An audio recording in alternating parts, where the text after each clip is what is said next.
itu untuk laung raja. Nah, jadi untuk laung yang sudah berlipat seperti ini laung raja juga. Nah, ini kenapa jadi dilipat?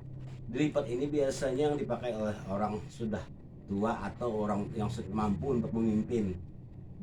Mampu untuk memimpin dan ya artinya mempunyai keilmuan yang ya cukup lah untuk membimbing para remaja atau anak muda. Dilipat. Ini sepuh bahasanya tuh, sama halnya ilmu padi makin tua makin merunduk tuh ya memang ini dipakai di sini.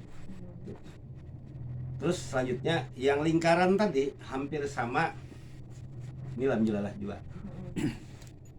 Lam alif lam jalalah. Jadi dari lingkarnya itu dari sini. Jadi tulisan Arab kayak lah. Ya kan? Dari kanan ke kiri. Nah, sama sisipan juga tadi.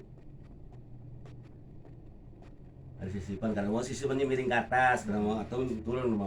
Jadi kesetaraan orang Banjar itu dimanapun ininya mengumpati aturan orang tinggal. Misalnya di kampung mana ini mengumpati aturan itu.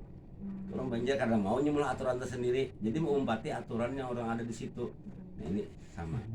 Sama halnya yang di belakang. Nah, di belakang ini ada perbedaan antara laung damang dan laung ini adalah sepasang daun sirih. Apa tadi Pak? Sepasang Daun sirih. Nah, sepasang daun sirih ini sama daun sirih. Ini simbolnya sepasang daun sirih ini kenapa? Jadi filosofinya daun sirih ini yaitu orang Banjar. Ini sama sifatnya orang Banjar. Sirih itu dimanapun dia tumbuh, baik itu melayap di pohon tertentu, maka pohon itu tidak akan mati. Dan ditumpanginya tuh, pohon yang ditumpangi tidak akan mati karena apa? Dia tidak memakan makanan yang ada di pohon itu. Dia berdiri sendiri. Nah, dia berdiri sendiri dan tidak membunuh tumbuhan yang di sampingnya. Itu sirih. Pertama, yang kedua, sirih itu sebagai obat. Nah, jadi orang Banjar tuh mengambil simbolis sirih itu sebagai filosofi kehidupan. Orang Banjar itu dimanapun berada, dia tidak pernah menumpang pada orang lain. Dia mampu berdiri sendiri tapi mengikuti aturan yang ada di situ. Nah, ini simbolnya. Simbol ketatanan, kesopanan bagi orang Banjar. Nah, terus selanjutnya kita ke muka tadi. Ini ada yang melipat, ada yang berdiri. Kenapa jadi dua lapis segitiganya, sementara damang tadi satu? Tetap ini mengesahkan Tuhannya, tapi simbolnya dua lapis ini sendiri ini yaitu kalimat syahadat. Karena orang Banjar itu yakin 100% itu muslim. Nah, jadi kalimat syahadat menjadi satu. Ini simbol orang Banjar. Nah, jadi diletakkan semua simbol-simbol itu, simbol-simbol kehidupan itu diletakkan di atas kepala. Artinya simbol yang itu dihormati, dijunjung tinggi sebagai aturan kehidupan masyarakat Banjar. Berarti laung ini masuk setelah Islam ke sini ya? Iya, sebenarnya Islam kesini, sebelum Islam ke sini sebutannya ada sebagian, belum ada sebutannya laung, tapi sebutannya ketupung.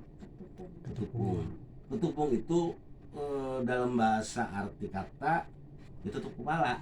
Penutup kepala. Iya, penutup kepala. Ketupung itu baik itu dibuat dari kain, baik itu dibuat dari kulit. Di sebelum abad ke-15. Nah, itu masih dalam kategori mungkin agama-agama terdahulu, baik itu Hindu atau Buddha kan. Nah, tapi tetap menggunakan ketupung karena ketupung itu sampai saat ini masih dipakai pada saat acara wayang gong. Yang digunakan tutup kepalanya seperti wayang. Nah, itu ketupung sebutannya.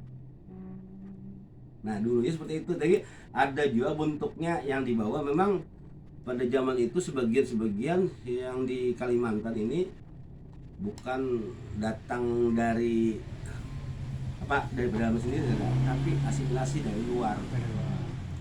Itu dari mana aja pengaruhnya tuh Pak? Jadi pengaruhnya itu kuat, ada baik itu dari Arab, dari Jawa, pokoknya dari manapun Banjar ini banyak pengaruhnya.